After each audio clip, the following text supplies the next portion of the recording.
Welcome back to my YouTube channel Bhargav Vlogs. আজি আমি আলোচনা কৰিম ট্ৰেডিং কৰি এক ৰাতিতে কেনেদৰে কোটিপতি হ'ব বিচাৰে। হয়, কেজনমান লোকে আজি যুগত যোনকেইজনে ফ্ৰড গেম খেলি আছে ট্ৰেডিংৰ নামত তেওঁলোকক গ্ৰেপ্তাৰ কৰিছে।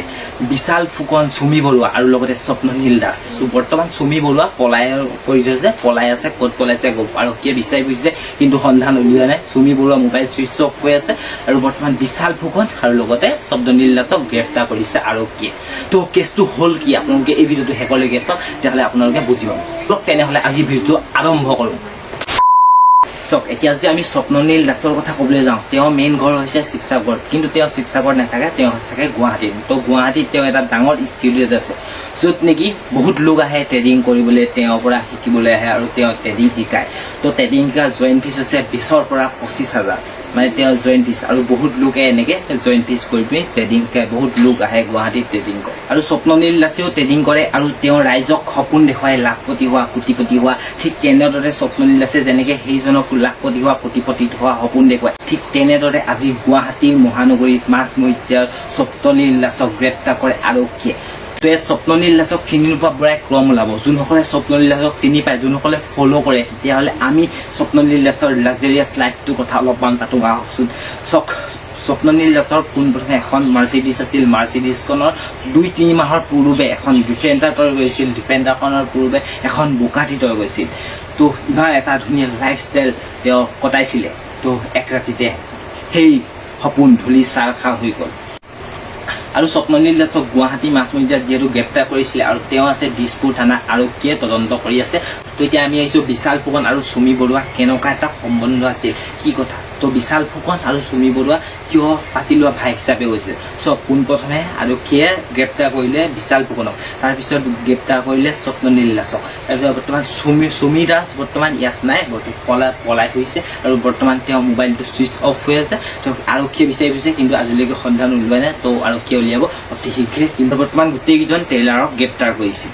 আৰু আমি যদি বিশাল ফুকনৰ কথা ক'বলৈ যাওঁ, বিশাল ফুকনে ট্ৰেডিং কৰে আৰু তেওঁ ষ্টক মাৰ্কেট গোটায় আৰু তেওঁ এজেণ্ট হিচাপে কাম কৰে সুমি বৰুৱা। আৰু আপোনালোকে সকলোৱে চিনি পায় সুমি বৰুৱা নৃত্য প্ৰতিৰাশী আৰু তেওঁ ৰাঘৱ চিনেমাখন যতীন বৰাৰ লগত অভিনয় কৰিছে। আৰু বৰ্তমান সুমি বৰুৱা ঘৰ আছিল ডিব্ৰুগড়ত আৰু সুমি বৰুৱা শিক্ষা বেলি নামৰ এখন ডেন্স টিচাৰ ৰূপে তেওঁ কাম কৰিছিল। শিক্ষা বেলি নামৰ এখন স্কুলত তেওঁ দৰমহা আছিল 10,000 পৰা 15,000 টকা। তেওঁ খুব বেছি 2-3 বছৰ সেই ডেন্স টিচাৰ ৰূপে কাম কৰি গৈছিল। আহক এতিয়া আমি সুমি বৰুৱাৰ বিবাহৰ কাহিনী জানো। সুমি বৰুৱা উদয়পুৰৰ 5 ষ্টাৰ হোটেলত তেওঁ বিবাহ পাতিছিল আৰু তেওঁৰ 50-ৰ পৰা 80টা ৰুম বুক কৰিছিল। আৰু গুৱাহাটীৰ পৰা বহুতো অভিনেতা অভিনেত্ৰী গৈছিল। তো মই আপোনালোকক অভিনেতা অভিনেত্ৰী ক'ম। আৰু এটা উদয়পুৰৰ 5 ষ্টাৰ হোটেলৰ এটা ৰুমৰ ভাড়া 50-ৰ পৰা 1.5 লাখ এক ৰাতিৰ ভিতৰতে। আৰু বিয়াখনত বহুতো চেলিব্ৰিটি গৈছিল। অভিনেতা যতীন বৰা, পত্নী নৱনীতা শৰ্মা আৰু গায়িকা দীপলিনা ডেকা আৰু দিক কৈতে আৰু বহুতো এনেকুৱা চেলিব্ৰিটি গৈছিল সেই বিয়াখন মোক খাবলৈ। আৰু এতিয়া ৰাইজৰ এটাই প্ৰশ্ন, ইমান জাক জমকে উদয়পুৰত এখন বিলাসী বিবাহ কেনেদৰে স্থাপন কৰা হ'ল সেইটো প্ৰশ্ন। আৰু তেওঁ ইমান টকা পালে ক'ত? ইমান এখন 3 ৰাতিৰ ভিতৰত 3 কোটি টকা এখন বিয়া, আচৰিত নহয় জানো? তো এতিয়া সেই ট্ৰেডিঙৰ ওপৰত তেওঁ পুৰা চৰ্চা হৈ পৰিছে।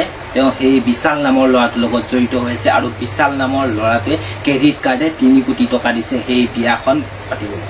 এতিয়া আহক আমি বিশাল ফুকনৰ। চাওক, বিশাল ফুকনক ডিব্ৰুগড়ত গ্ৰেপ্তাৰ কৰা হ'ল। বিশাল ফুকনে কৈছিলে যে মোৰ তাত ধন বিনিয়োগ কৰা আৰু মই তাত ট্ৰেডিং কৰি তোমাক প্ৰফিট দিম। ঠিক তেনেদৰে কৰিবলৈ যাওঁতে তেওঁক বৰ্তমান আৰক্ষীয়ে গ্ৰেপ্তাৰ কৰিলে। বিশাল ফুকনক গ্ৰেপ্তাৰ কৰি থৈ দিছে। বৰ্তমান আৰক্ষীয়ে এটা সোধপোছ কৰি আছে বিশাল ফুকনক কেনেদৰে কি কৰিছে। বৰ্তমান তাৰ 5-6টামান ফোন, তাৰ 5-6টামান আইফোন তাক জব্দ কৰিছে আৰু তাৰ লেপটপ যিমান যি আছিলে পুলিচ প্ৰশাসনে ঘৰত গৈ পিনি চেক কৰি আৰু যি ব্লেক মানি ইউজ কৰিছিলে চব আৰক্ষীয়ে আনিছে। তাৰপিছত তাক সোধপোছ কৰি আছে। আৰু বিশাল ফুকনৰ বয়স আছিল 22 বছৰ আৰু 22 বছৰ বয়সত তেওঁ কোটিপতি হোৱাৰ সপোন দেখিছিল। ঠিক তেনেদৰে তেওঁ সপোন সেই ধূলি চাৰখা হৈ গ'ল এক দিনৰ ভিতৰত। আৰু এতিয়া আমি যদি বিশালৰ লাক্সাৰিয়াছ লাইফটোৰ কথা ক'বলৈ যাওঁ, তেওঁ ডুবাইত গৈছিল। ডুবাইত 2-3টা ফ্লেট কিনিছিল, 2-3 ৰাতি থাকিছিল। তাৰপিছত তেওঁ স্কাই ডাইভ কৰিছিল আৰু বহুতো এনেকুৱা এক্সপিৰিয়েঞ্চ কৰিছিল। তো তেনেদৰে 22 বছৰ দিনত এনেকুৱা এটা মজা ল'লে, কোটিপতি হোৱা সপোন দেখিছিলে আৰু সেই সপোন ধূলি চাৰখা হৈ গ'ল বিশাল ফুকনত। আৰু যেতিয়া বিশাল ফুকনক পুলিচে গ্ৰেপ্তাৰ কৰা হয় আৰু বিশাল ফুকনক কৈছিল যেতিয়া সুমি বৰুৱাৰ লগত তোমাৰ কি সম্পৰ্ক আছে, আৰু তেতিয়া বিশাল ফুকনে কৈছিল সুমি বৰুৱাৰ লগত মোৰ বাইদেউহৰ চুমি বৰুৱা আৰু এটা আমাৰ ভাল সম্পৰ্ক আছে আৰু সেই সম্পৰ্কতে বিশাল ফুকনে চুমি বৰুৱাৰ বিয়াত 2 কোটি 3 কোটি টকাৰ এই পইচা দিছিল যেহেতু ক্ৰেডিট কাৰ্ড ব্যৱহাৰ কৰিছিল আৰু তেনেকৈ গম পোৱা হ'ল বিশালে উদয়পুৰ হোটেলত ক্ৰেডিট কাৰ্ড ব্যৱহাৰ কৰি 2 কোটি 3 কোটি টকাৰ বিল পে কৰিছিল আৰু এতিয়াতো আপোনালোকে গম পাইছিল বিশাল ফুকন স্বপ্ননীল দাস ৰঙাঘৰৰ আলহী হৈছে বৰ্তমান চুমি বৰুৱা পলাই গৈছে আৰু বৰ্তমান আৰক্ষীয়ে বিচাৰি ফুৰিছে কিন্তু চুমি বৰুৱাক পোৱা নাই চুমি বৰুৱা মোবাইল সুইচ অফ হৈ আছে আৰু বৰ্তমান আৰক্ষীয়ে তদন্ত কৰি আছে অতি শীঘ্ৰে চুমি বৰুৱাক উলিয়াব তো আজি ভিডিঅ'টো ইমানতে সামৰণি মাৰিছোঁ তো থেংক ইউ সকলোকে মোৰ ভিডিঅ'টো শেষলৈকে চোৱাৰ কাৰণে আৰু যদি আপোনালোকে ছাবস্ক্ৰাইব নকৰে প্লিজ ছাবস্ক্ৰাইব কৰিব আজিলৈ বাবে